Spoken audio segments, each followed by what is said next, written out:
Un nuevo siglo, un nuevo horizonte, un nuevo relato que, si se enuncia, se hace historia activa. Muy buenas tardes, iniciamos otra edición de Historia Activa y otra semana de Historia Activa, y como todos los días hábiles le decimos clave la sintonía el 960, nuestra amplitud modulada. Historia Activa, un programa hecho por historiadores para usted, con la producción general de Rosa Grintal, del historiador asociado Alejandro Cruz, en la investigación bibliográfica Clara María Vargas, y quien les habla en la dirección general José Luis Orlando. Los invitamos a escuchar este programa de historia dedicado a usted. Buenas tardes, señor Alejandro Cruz. Buenas tardes, José Luis. Buenas tardes a toda nuestra querida audiencia de Historia Activa. Otro día más histórico para compartir historia e historias.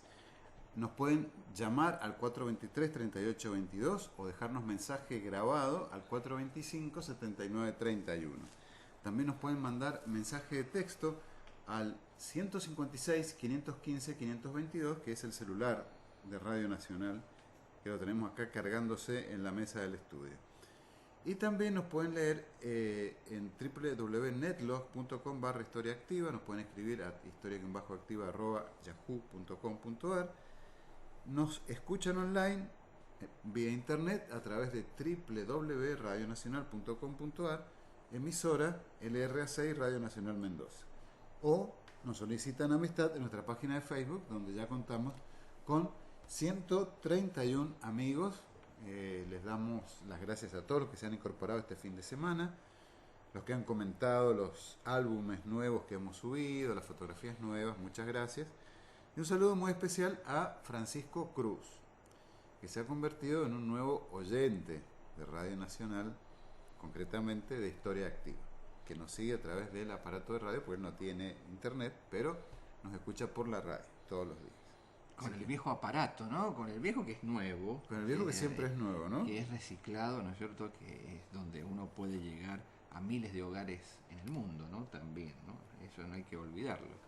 Así que bueno, saludos Francisco, Así que gracias por escucharnos, Francisco. Vamos a continuar con esta serie de los gobernadores, y bueno, como vos dijiste el viernes, ya estamos entrando en la etapa constitucional. Es decir, Mendoza fue la primera provincia que hizo bien los deberes. ¿Por qué? Porque promulgada y sancionada la Constitución el 1 de mayo de 1853, nos referimos a la Ley Suprema de la Nación, la Constitución Nacional, Mendoza lo hizo en 1854, con bombos y platillos, en lo que es hoy día el área fundacional o Plaza Mayor. Hasta hubo una corrida de toro para celebrar el evento, y nosotros partimos a la vida constitucional. Empiezan estos gobernadores constitucionales, como hemos dicho en estas reiteradas veces, que no deja de ser un tema aleatorio. ¿Por qué? Porque sigue también el mismo procedimiento. Vos vas a ser gobernador. En el caso del periodo anterior tenían a don Pedro Molina. Nosotros lo hemos dicho ya en 3 secuencias esto. Cualquier cosa se recurría a don Pedro. ¿Sí? Sí. Don Pedro estaba a la mano, usted tiene que dirigir la provincia. Una vez más. Una vez más. Y hay muchos que se van prestando y aún en la época constitucional. Recordemos que no estamos hablando de votaciones libres, no estamos hablando del voto secreto, no estamos hablando del voto en el cuarto oscuro. Seguía con la misma metodología. Te vamos a designar a vos, ¿cierto? Entonces, ¿quiénes se oponen? Ninguno. Bueno, nosotros hacemos esta recreación para que ustedes tengan en su imaginario también cómo se hacían las cosas. Y habían prohombres dedicados, ¿no es cierto?, a cumplir esta función de gobernador. Lo fue don Pedro, ahora tenemos a don Pascual también, don Pascual Segura, también otro prohombre de la época constitucional, también estaba a la mano. Y como vos bien dijiste el viernes, ¿no? Todos eran hacendados, tenían fincas, cascos de estancia, donde hoy es el Gran Mendoza Puro. Claro. O sea, en Las Heras, ¿no es cierto? O, para que ustedes sepan, está la Capilla El Plumerillo, donde descansa, en la calle homónima, descansan los restos del gobernador y su esposa. ¿Sí? Esa capilla fue destruida, está dentro de la propiedad de los Segura, fue destruida en 1861 y vuelta a construir. Esto es muy importante tenerlo presente. Bueno, O sea que no se perdieron los restos. Exactamente. Él muere después del terremoto, pero lo importante es que se vuelve a reconstruir sobre mi casa, digamos. Es como si usted se destruye y la vuelva a construir. Porque esto también habla de mucho el tesón de los mendocinos, ¿no? Y de muchos mendocinos, en este caso porque conocemos los apellidos, y de muchos otros que fueron anónimos, como yo siempre digo a mis alumnos, no podemos cuestionar a nuestros ancestros por haber construido en la antigua ciudad las actuales casas que se ven antiguas, ¿sí? Y en el mismo lugar donde fue destruida la anterior. Yo haría lo mismo, ¿sí? Así que hay tantos anónimos que hicieron lo mismo, y bueno, en esta ocasión Pedro Pascual Segura estaba a la mano también en la época constitucional, ¿no? Así es. Bueno, lo mismo pasó también, te voy a decir, con la provincia de San Juan, cuyo terremoto data del siglo XX, un siglo después casi del de Mendoza en 1944, y los trabajos de reconstrucción de la nueva ciudad y aledaños también tardaron décadas porque los arquitectos e ingenieros no se ponían de acuerdo, y había una gran corriente de opinión que decía que hay que construirla donde estaba San Juan. Y esto llevó a un tira y afloje que provocó que la nueva ciudad de San Juan recién comenzara a habitarse y a poblarse en la década del 60. Claro. El terremoto había sido en el año 44, o sea que pasaron casi 20 años de discusiones, proyectos, hasta el levantamiento de la nueva ciudad. O sea, es algo muy común para toda la zona sísmica. Y la casa de gobierno la terminaron hace poco, es un viejo proyecto que quedó, también, ¿no es cierto?, hasta que la pudieron terminar. Corríjanme ustedes, pero creo que tardaron más de 30 años en terminarla, ¿no? Sí, aproximadamente. Cuando nosotros éramos adolescentes y visitábamos San Juan, estaba abandonado, ¿sí?, literalmente. Después la democracia le puso orden a esas ciertas construcciones, que habla un poco de esta dinámica cuyana, ¿no? También. Totalmente. Y bueno, y estamos en esta época constitucional, en esta época donde está el imperio de la ley, ¿no? Así es. Ya deja el mandato don Pedro Pascual Segura y tenemos ya al primer gobernador de la era constitucional formal que existió. También elegido a dedo, pero ya conforme los términos de la ley suprema de la provincia. Y fue don Juan Cornelio Moyano. Recordemos, el de la etapa preconstitucional fue el doctor Tomás Godoy Cruz. El de la nueva etapa, es Juan Cornelio Moyano. Dos hombres próceres, ¿no? Tomás Godoy Cruz, Juan Cornelio Moyano, nos suena, ¿verdad? Aparte todos eran parientes, ¿eh? Y eran todos parientes, sí, eran todos familia, ¿no? Familias patricias. Videla Castillo, Nazar Anchorena, los mismos Aldao, etcétera, etcétera. Eran todos parientes. Ni hablar de los Molinos. De ellos lo saben. Así es. Bueno, fue gobernador entre 1856 y 1859 y se mostró como un gran promotor de la cultura, la educación, el agro, la industria. Se ocupó por los números de la provincia y de la administración, y entonces puso principal énfasis en la administración de la hacienda provincial, lo que hoy será el Ministerio de Hacienda.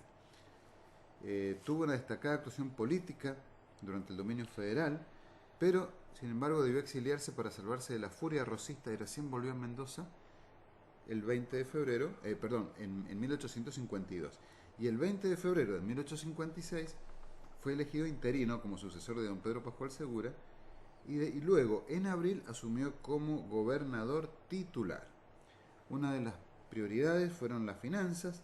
Él llevó el presupuesto de 61.785 pesos a 87.815 en su segundo gobierno, en su segundo año de gestión, y lo llevó luego a 93.919 pesos en 1858. Estamos hablando de los pesos de aquella época eran pesos fuertes, ¿no? Era una moneda que no es la que conocimos nosotros cuando éramos chicos, el peso. Claro. Ni mucho menos que existe ahora. Eso es una verdad perogrullo, pero siempre hay que aclararlo.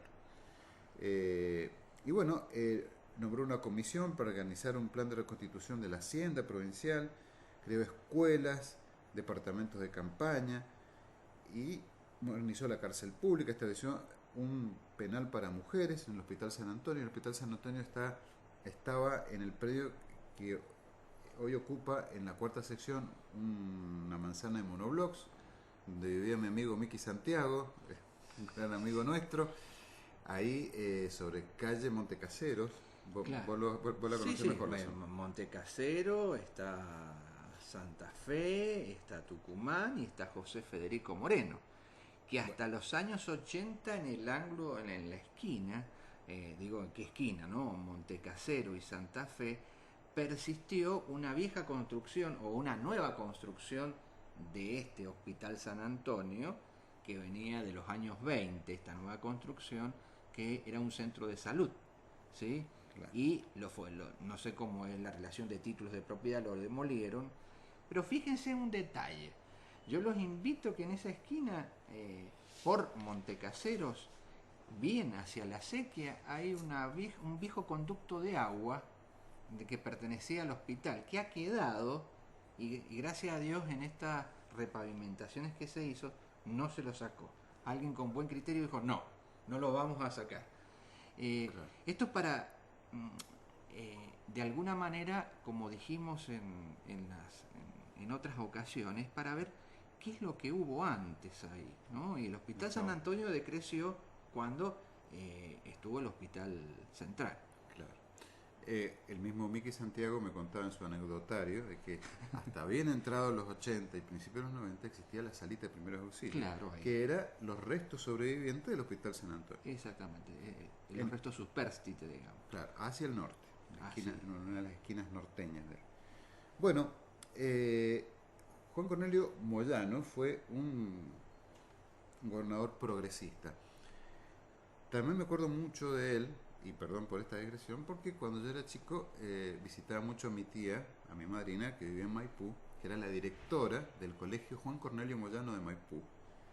Que aún existe esa escuela, ¿no? Mi tía se llamaba Zulma Molina y era la directora sempiterna de ese colegio, se jubiló allí. Y me impresionaba siempre el busto que había de este hombre en medio del patio del colegio, porque mi tía vivía en una casa aledaña al colegio. Sí, que era la característica hasta cuando éramos chicos. Los directores vivían en las escuelas. En las escuelas, muy bien. Y allí estaba este busto de don Juan Cornelio Moyano, con el cual yo hasta he soñado con ese busto cuando era chico, porque me causaba mucha impresión. Pero te quiero decir que me suena muy familiar. Que uno cuando era chico le daba forma y le daba también voces también. Obviamente. A los bustos de las escuelas. A mí me pasó con el general San Martín, lo mismo. Sí, hacemos esta digresión para comentar un poco, hacer reír a la audiencia en este lunes, ¿no? En este lunes, siempre hay que empezar bien el lunes arriba.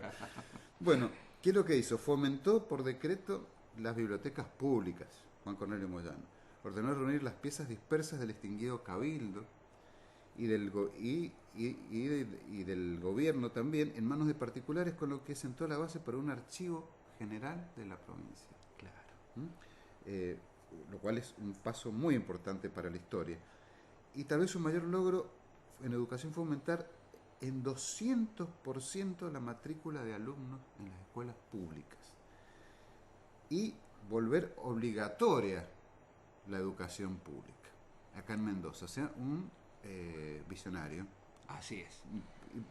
Bueno, pero estamos ya casi en el final. Ya estamos llegando al final de Historia Activa y vamos a seguir con estos gobernadores visionarios preterremotos, podemos decir, de época también constitucional, preterremoto, para que ustedes lo tengan presente. Bueno, agradecemos a María del Carmen Jurisic en la operación técnica y bueno, nos vemos mañana y continuamos con esta profunda tarea, ¿no es cierto?, que es enseñar historia por radio.